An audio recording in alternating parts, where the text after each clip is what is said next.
Hello everyone. Today we will solve your problem. आज के इस वीडियो में हम 3-4 प्रॉब्लम हैं स्टूडेंट्स की, उसको सॉल्व करेंगे। सबसे पहली प्रॉब्लम है question number 9 exercise 2D class 9th RS Agarwal math का, जो कि पेज नंबर 91 पर गिवन है और इसको पूछा है स्वाति कुमारी ने। ओके स्वाति जी, आप देखिए क्वेश्चन नंबर 9 ये है, पी एक्स हमें दे रखा है, px is equal 7x square minus 4 root 2x minus 6 and another polynomials gx is given x minus root 2। Question ये using factor theorem so that हमें शो करना है कि gx is a factor of px। Factor से मतलब क्या होता है, अगर हम gx का डिवाइड px में करें तो रिमाइंडर आना चाहिए जीरो। क्या आना चाहिए? रिमाइंडर जीरो, है ना। हमें इसको करना है फैक्टर थ्योरम से। तो देखो फैक्टर थ्योरम में क्या होता है, जिसको जो डिवाइजर है, जिससे हमें डिवाइड करना है, जिससे हमें प्रूव करना है, जो फैक्टर है इसको इक्वल रखते हैं जीरो के। चलिए पूरा करता हूं। तो सबसे पहले हम क्या करेंगे, सॉल्यूशन, जिससे हमें प्रूव करना, हमें ये प्रूव करना है कि gx is the factor of px। तो gx को इक्वल रखो जीरो से, इससे जीरो निकाल लो। जीरो का मतलब वैल्यू ऑफ वेरिएबल। तो gx की जगह क्या है, x minus root two is equal to zero. Minus root two जब सामने जाएगा, क्योंकि मैंने अभी ये वीडियो एक बार मैंने और डाली थी, पुरानी वीडियो मेरी डिलीट हो गई थी, तो अभी कुछ दिन पहले ही मैंने इसको दोबारा से बना के अपलोड करी है ना। तो हो सकता है आपने देखी हो या ना देखी हो, मैं स्टेप बाय स्टेप कर रहा हूँ। माइनस रूट टू इधर गया तो जीरो प्लस टू, जीरो में कुछ भी ऐड करें तो रूट टू आ गया। ओके, एक्स की वैल्यू आ गई रूट टू। अब वाई फैक्टर थ्योरम से करना है हमें। हाँ, तो वाई फैक्टर थ्योरम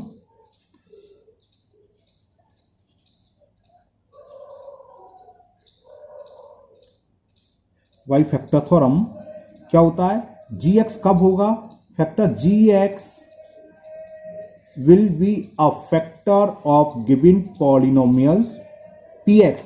तो gx will be a factor of px कब होगा, जब यदि क्या हो, इफ p की वैल्यू जो हमारी x की वैल्यू निकल के आई है at x equal to root two, यानी कि गिवन पॉलिनोमियल्स की value at x equal to root two क्या हो, जीरो। कहने का मतलब रिमाइंडर जीरो हो। तो हमें कुछ नहीं करना, हमें p रूट टू की वैल्यू फाइंड करनी है। अगर ये जीरो आ जाता है, मैं आपके लिए दोबारा से लिख दे रहा हूं, पॉलिनोमियल्स ये था 7x square minus 4 root two x minus 6। तो यहां x के प्लेस पर यहां भी x लिख लो, px हमें ये गिवन रखा है ना।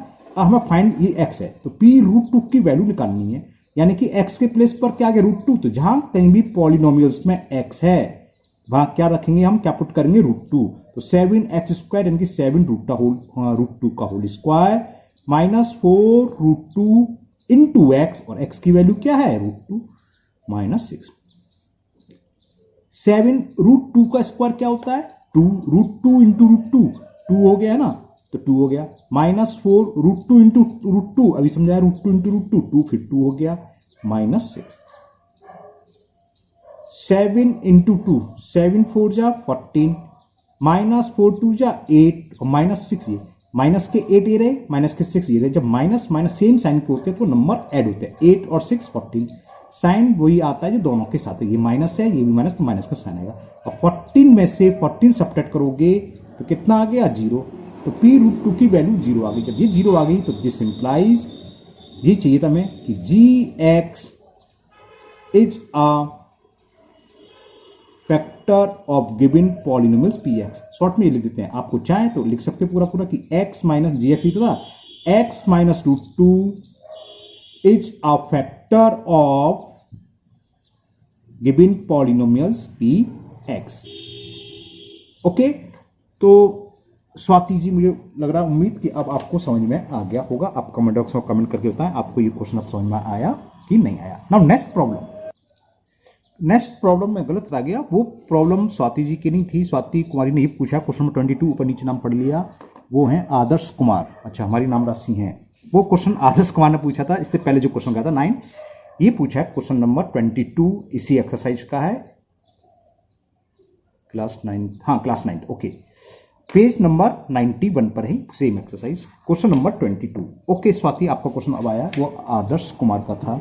चलिए करते हैं। क्वेश्चन नंबर 22 है, इफ, ये अपने लिए लिख रहा हूं, आपको समझना चाहिए, बुक में आप देख रहे हैं question, x minus to and x minus one by to, दो पॉलिनोमियल्स दे रखे हैं, एक x माइनस टू और x minus one by to, ये दे रखा है आर फैक्टर, ये फैक्टर हैं आर फैक्टर ऑफ, अच्छा क्वेश्चन है, थोड़ा लंबा क्वेश्चन है, ध्यान से समझिए साथी जी, ध्यान से देखिए, p x square plus 5x plus r, और ये क्वेश्चन इंपॉर्टेंट है, अक्सर एग्जाम में पूछ लिया जाता है, प्रूव डेट, अच्छा क्वेश्चन पूछा है आपने, P equal to r. Okay, चलिए करते हैं सॉल्यूशन। इसको हमने px मान लिया, और ये दो हैं, एक को gx एक को qx, कुछ भी मान सकते हो ना, तो हमने मान लिया let gx is equal to, जो पहला पॉलिनोमियल्स देखा है x माइनस टू, qx को मान लिया हमने, दूसरा qx मान लिया, और ये पॉलिनोमियल्स को हमने px ही मान लिया, अब वो दे रखा है px square plus 5x plus r. अब हमें गिवन क्या है, देखो हमें ये गिवन है कि gx is a factor of px, इसका मतलब gx की वैल्यू जो भी है, x minus two equal to zero रखें, इससे x की वैल्यू क्या आएगी 2, तो x की वैल्यू 2 आएगी, तो p2 की वैल्यू क्या होगी 0, तभी ये इसका फैक्टर होगा, है ना। क्या करते थे, वो अभी हमने करा है कि gx को इक्वल रखो 0 के, जो भी फैक्टर है उसको इक्वल 0 रखो, उससे क्या हुआ, वेरिएबल की वैल्यू निकाल लेते हैं, जिसको हम जीरोस भी बोलते हैं, तो x minus two equal to 0, तो x की वैल्यू आ गई 2, 2 क्या होता है, 2 is the zero of given polynomial, आप 10th क्लास में पढ़ेंगे, जीरोस बोल देते थे, तो x की वैल्यू आ गई 2। अब ये हमें गिवन है कि gs फैक्टर है px का, जब px का फैक्टर है तो 100% रिमाइंडर आएगा 0, यानी कि x इक्वल टू 2 पर, या value of px at x equal to 2 क्या होगी 0, रिमाइंडर ही तो होता है, x इनपुट कर दो रिमाइंडर 0। पॉलिनोमियल्स में px में जहां कहीं भी x है उस प्लेस पर हमें क्या रखना है 2। ओके, तो पॉलिनोमियल्स का था px स्क्वायर, दिख रहा है जरा, तो x के प्लेस पर क्या है ना 2, तो p2 स्क्वायर प्लस 5x यानी कि 5 into 2 plus r is equal 0। Okay, 2 का स्क्वायर क्या था 4, तो ये हो गया 4p plus 10 plus r is equal 0। Equation number 1 डाल दिया। अब इसी तरह दूसरा qx भी हमें दे रखा है, ये भी इसका क्या है फैक्टर, तो लिखो एक लैंग्वेज द्वारा से कि qx is a factor of given polynomial px, और qx इसके इक्वल है, ये है x minus one by two equal to 0 रखें, तो इससे x की वैल्यू क्या आ गई हाफ, तो यानी कि ये फैक्टर है, तो p हाफ की वैल्यू यानी कि गिवन पॉलिनोमियल्स की value, the value of given polynomials at x equal to 1/2 will be 0। Polynomials क्या था, p x स्क्वायर, x की वैल्यू है 1/2, तो 1/2 का स्क्वायर, ओके, प्लस 5x, तो 5 इंटू 1/2 और plus r is equal 0। Clear, तो ये हो गया p 1 का स्क्वायर 1, 2 का square 4 plus 5/2 plus r is equal 0। यहां तक समझ में आ गया। 4 से मल्टीपल कर दो, कुछ बच्चों को 4 से मल्टीपल बात समझ में नहीं आती, सर 4 से मल्टीपल क्यों करा, नहीं आती, नो प्रॉब्लम, ये सबको आती है। हमने 4 एलसीएम लिया, 4 to 1 का एलसीएम 4, ऐसे चलने दो, 4 का डिवाइड 4 1 टाइम्स, 1 का मल्टीपल p में करेंगे तो p आएगा, 2 का डिवाइड 4 में 2 टाइम्स, और 2 का मल्टीपल 5 में करेंगे तो 10 आएगा, 1 का डिवाइड 4 में 4 टाइम्स, 4 का मल्टीपल r में करेंगे तो 4r इज इक्वल 0। क्लियर, तो ये क्या हुआ, p plus 4r plus 10 is equal to cross multiple, 4 का मल्टीपल 0 में, 0 का मल्टीपल किसी में भी करें हमेशा 0 आता है, ये इक्वेशन नंबर 2 है। अब जरा फर्स्ट इक्वेशन देखो, इक्वल में क्या है 0 और ये भी क्या है 0, दोनों इक्वेशन की वैल्यू इक्वल 0 के है, यानी कि दोनों की लेफ्ट हैंड साइड भी इक्वल होगी। अरे 4p plus 10 plus r equal to 0 आया है, तो p plus 4r plus 10 equal to 0 आया, यानी कि लेफ्ट हैंड साइड भी इक्वल होगी, तभी दोनों की इक्वल वैल्यू है, तो लिख दोगे from equation first and second we get, क्या left hand side equation first किया 4p प्लस 10 प्लस r, और इसकी लेफ्ट हैंड साइड क्या है P plus 4R plus 10 equal होंगे। ओके, P को एक तरफ लिया है मैं, 4P माइनस P, बाकी सबको इधर ले गया, 4R माइनस R हो जाएगा, जब plus R right hand side में ट्रांसफर करेंगे माइनस R, ये प्लस 10 है ही, और प्लस 10 राइट हैंड साइड से लेफ्ट हैंड साइड में आएंगे तो माइनस के 10, माइनस 10 से प्लस 10 कैंसिल, 4P में से P सेपरेट करा 3P, और 4R में से R सेपरेट करा 3R, 3 से 3 कैंसिल, तो P इज इक्वल R। यही हमें प्रूव करना था, ये प्रूव हो गया। ओके, तो स्वाति जी मुझे उम्मीद है आपको अपना क्वेश्चन, अपनी प्रॉब्लम जो आपने पूछी समझ में आ गई होगी। इससे पहले आदर्श कुमार ने पूछा था, तो आप कमेंट बॉक्स में कमेंट करके जरूर बताएं कि आपको ये क्वेश्चन समझ में आ गया। अब नेक्स्ट प्रॉब्लम लेते हैं। नेक्स्ट है क्वेश्चन नंबर 22, एक्सरसाइज 7B, ये क्लास 7 RS अवकल मैथ का है, जो कि पेज नंबर 115 पर गिवन है, और इसको पूछा है अक्षय एंड अभय पांडे। एक ही आईडी है, उनके आईडी पर नाम ये पड़ा हुआ है, अक्षय एंड अभय पांडे। एक नहीं पूछा है जिसकी ये आईडी अक्षय एंड अभय पांडे, दोनों भाई भाई हैं लगता है ना। ओके, कौन पढ़ता है 10th 7th में, अक्षय की अभय? कमेंट बॉक्स में बताना है ना कौन है, अक्षय पांडे या अभय पांडे, नाम से लग रहा है दोनों भाई होंगे शायद, है ना। ओके, चलिए करते हैं question number 22। Okay, linear equation in one variable का बर्ड प्रॉब्लम है। क्वेश्चन सुनिए पहले, अक्षर अभय ध्यान से देखिएगा। After 12 years Manoj will be 3 times as old as he was 4 years ago। यानी कि क्वेश्चन क्या है, आज से 12 साल बाद मनोज की एज क्या होगी, 3 टाइम्स हो जाएगी। कब की, आज की बात नहीं चला, आज से 4 साल पहले जितनी थी। तो सबसे पहला काम तो सब छोड़ो, पहले प्रेजेंट एज मान लो। ओके, सॉल्यूशन लो। लेट प्रेजेंट एज ऑफ कौन है, मनोज, x years। ओके, अब आफ्टर 12 years, जो कोई आज अगर 10 साल का है तो 12 साल बाद आफ्टर 12 years उसकी एज कितनी हो जाएगी? कितने बताया, 22, 22, बिल्कुल सही। कैसे, 10 में प्लस 12 कर दो। तो ऐसे ये x ईयर का है, तो आफ्टर 12 years इसकी एज क्या होगी, x प्लस 12, है ना। तो लिख दो after 12 years Manoj age will be, कितनी होगी, आज अगर 10 का है तो 12 बार x प्लस 12 ईयर्स का हो जाएगा, ये हो गया। ओके, और आज से 4 years एगो इसकी एज कितनी रही होगी, बिफोर 4 year, या एगो बिफोर 4 years मनोज एज कितनी रही होगी, x माइनस 4। अगर आप सपोज करो आज 16 या 12 या 15 ईयर्स के हैं, तो 4 साल पहले, 4 ईयर्स पहले कितने साल के रहे होंगे, 11 से कैसे निकाला, 15 माइनस 4।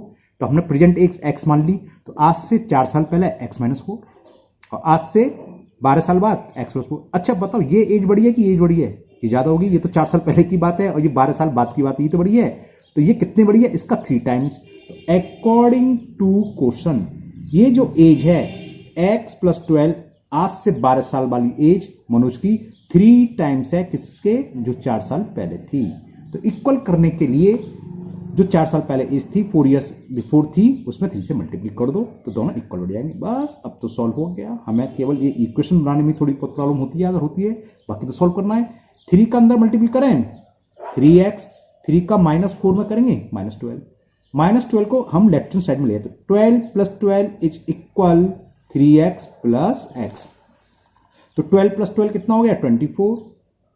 हाँ, मैंने कुछ गलत बदमाशी करी है, ये बदमाशी करी है ना। प्लस x का जब राइट हैंड साइड में जाएगा तो -x होगा। 3x में से x सेपरेट करेंगे 2x, 2 से डिवाइड करेंगे तो समझ में आ गया, x इक्वल टू क्या आ जाएगा, 12। 2 से 24, 12 times cancel, x is equal to 12। Okay, 22 question क्या पूछा है, प्रेजेंट एज ही पूछी थी, तो Manoj present age is 12 years हो गया। Manoj present age is 12 years. Okay, तो अभय और अक्षय पांडे जी, मुझे उम्मीद है आपको ये क्वेश्चन, आपकी प्रॉब्लम क्लियर हो गई होगी। Now next problem.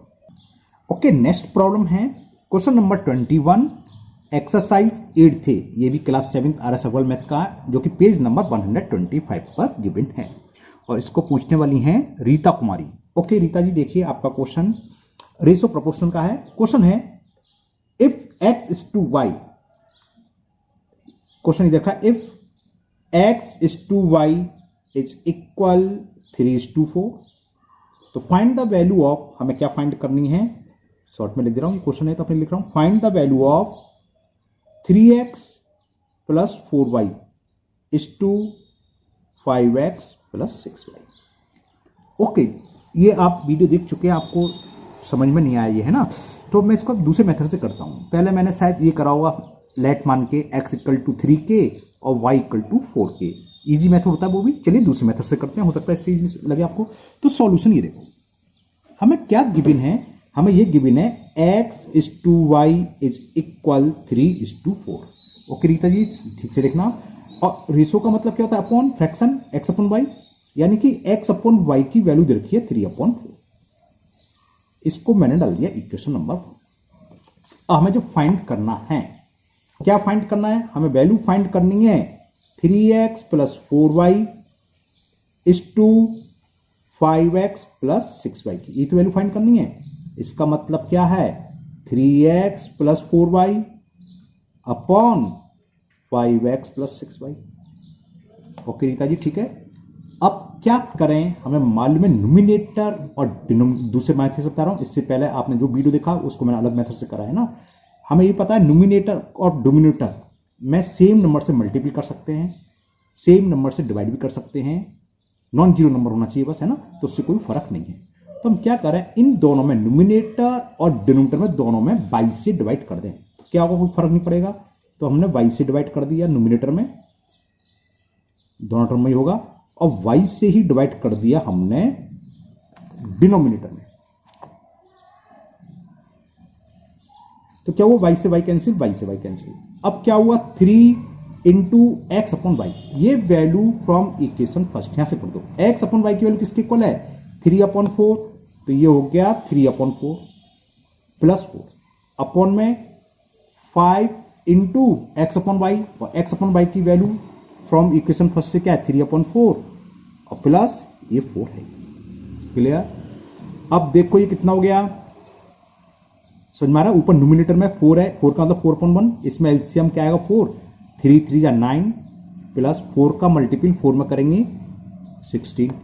क्लियर ना। सेम 5 का मतलब ये 4 का मतलब 4/1 है। अब नीचे हम एलसीएम लेंगे, डिनोमिनेटर में तो 4 और 1 का एलसीएम 4 आएगा, 4 का डिवाइड 4/1 टाइम जाएगा सॉरी, और 5 3 जा 15 प्लस 1 का डिवाइड 4 में 4 टाइम्स, 4 4 जा 16। ये पता है ये सेम हो, थर्ड और फोर्थ तो कैंसिल हो जाते हैं, बस आंसर आ गया।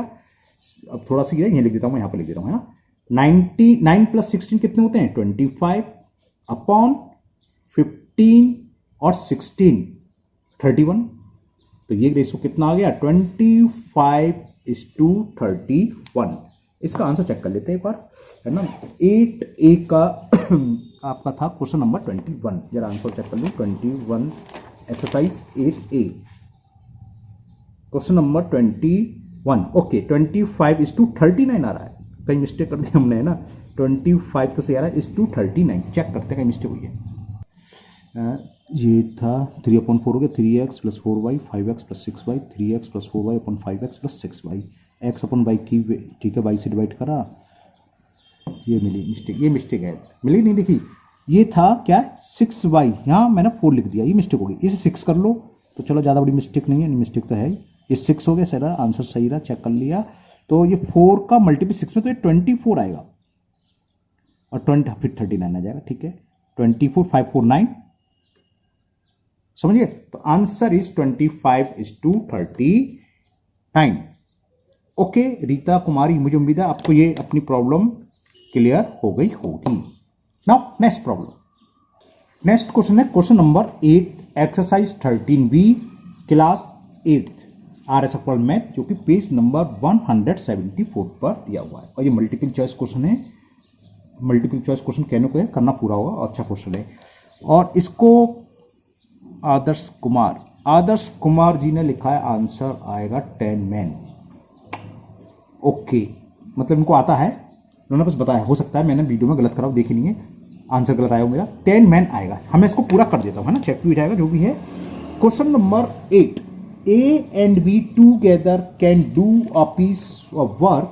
ये शॉर्ट में लिख दे रहा हूँ क्योंकि लेंथी क्वेश्चन में मैं ऐसे शॉर्ट में लिख रहा हूँ। A plus B 1 day work, लिख दूँ डायरेक्ट 1 डे वर्क। वर्क में क्या होता है, उल्टा होता है। उल्टे से मतलब अगर ये जितना टाइम में कर रहे हैं, दोनों कितना टाइम में कर रहे हैं, 12 डे में कर रहे हैं। इसमें दे रखा है कि A and B together can do a piece of work in 12 days। तो 1 डेज में क्या करेंगे, इसका रेसिप्रोकल 1/12, इतना वर्क होगा।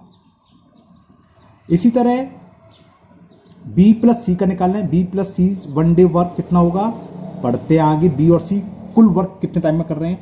तो ये लिख रहा है B and C can do it in 20 days. B और C दोनों मिलकर पूरा वर्क 20 डेज में करते हैं, तो 1 डेज में करेंगे 1/20 पार्ट्स या 1/20 वर्क, होल वर्क का 1/20 पार्ट्स।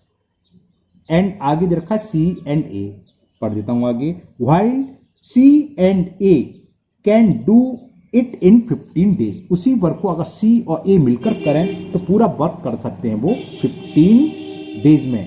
तो दोनों मिलकर 1 डे में कितना करेंगे, 1/15 वर्क। इन तीनों को ऐड करें, तो ऐड करने में देखो A यहाँ 2A हो जाएगा, सबको ऐड कर रहे हैं, B प्लस B 2B और C प्लस C 2C। तो 2 times of A plus B plus C 1 day work. इन सबको ऐड कर लो, 1/12 प्लस 1/20 प्लस 1/15। तो एलसीएम 12, 20, 50, 30, 60 आ जाएगा। ओके, तो 12 5 जा 60, 23 जा 3 बन जा 3, 15 4 जा 4 बन जा 4। तो 5 3 9 9 4 13। सही कर रहा हूं, 12 5 जा 60, 23 जा 15 4 जा 5 4 18 11/60 आ गया। ओके, 11 कहां से होगा, 5 3 8 8 4 से 12 12/60। ओके, 6 से कैंसिल कर सकते हैं, 6 2 जा 6 10 जा 1/5। ओके, समझ गया मैं। यहाँ 2 भी था, 2 का डिवाइड होगा, 2 से 2 कट जाएगा, 1/10 10 डेज होगा। मैं भी वीडियो देखूंगा, हो सकता है मैं 2 से 2 काटना भूल गया हूँ, जो जैसा कि आपने कमेंट्स में लिखा है कि आंसर 10 मैन आएगा, 10 डेज आएगा। तो ये हुआ, तो ये तो 2 और है ना, तो क्या होगा, सो A plus B plus C 1 day work, एक दिन का वर्क कितना होगा, 2/10, 2 से डिवाइड हो जाएगा, ये 2 से 2 हो गया कैंसिल, 1/10। तो पूरा मिलकर तीनों लोग मिलकर कितना काम करेंगे, इसका रेसिप्रोकल होता है। सो A B and C will complete whole work together in 10 days। बिल्कुल सही कह रहे हैं आप, 10 डेज ही आएगा। मैं अभी वीडियो देखूंगा क्या मिस्टेक करी है, क्योंकि आपके कमेंट से लग रहा है कि आंसर पर गलत है। ये होगा, है ना, ये 2 का डिवाइड मैं करना भूल जाऊंगा। ओके आदर्श कुमार जी, मुझे उम्मीद है आपको तो खैर आता था, आपने बस कंप्लीट, ठीक है। आप चेक करना, शायद ये मिस्टेक रही होगी मेरी, मैंने 2 से डिवाइड नहीं करा होगा शायद, है ना। ओके, इसी तरह आप अपनी प्रॉब्लम शेयर करते रहिए। जो भी प्रॉब्लम आपको किसी भी एक्सरसाइज में हो, आप किसी भी वीडियो के कमेंट बॉक्स में कमेंट डाल दीजिए, मैं उसको जरूर सॉल्व करूँगा। आज का थोड़ा, क्योंकि आपको पता ही ऑनलाइन है, मैं टीचिंग में भी हूँ, स्कूल में भी टीचिंग करता हूँ ना, तो थोड़ा बिजी है, एग्जाम है, एग्जाम की तैयारी चल रही है, तो पेपर बनाने होते हैं, पेपर सेटिंग करने होते हैं, तो वर्क है, तो इसलिए 1-2 दिन लेट हो सकता है, लेकिन मिलेगा। और अभी 9th क्लास में कई लोगों ने भी बोला है ना, मैं आज कोशिश करूँगा, आज बना डालूँ कौन सी, एल्जेब्रिक एक्सप्रेशन के फॉर्मूले की, आइडेंटिटी के प्रूफ की। तो आज कोशिश करूंगा, एक वीडियो आज, वो 2 पार्ट में आएंगे, बहुत सारे फॉर्मूले, सबका प्रूफ मांगा है, तो मैं जरूर आज कोशिश करूंगा कि आज रात को, देर रात तक भले ही मैं बनाऊं, एक पार्ट तो कम से कम बना दूं, है ना। आपकी जो भी प्रॉब्लम हो बेझिझक कमेंट बॉक्स में कमेंट करिए, मैं उसको दूर करने की पूरी कोशिश करूँगा। फिर मिलते हैं नेक्स्ट वीडियो में। Thank you, have a nice day.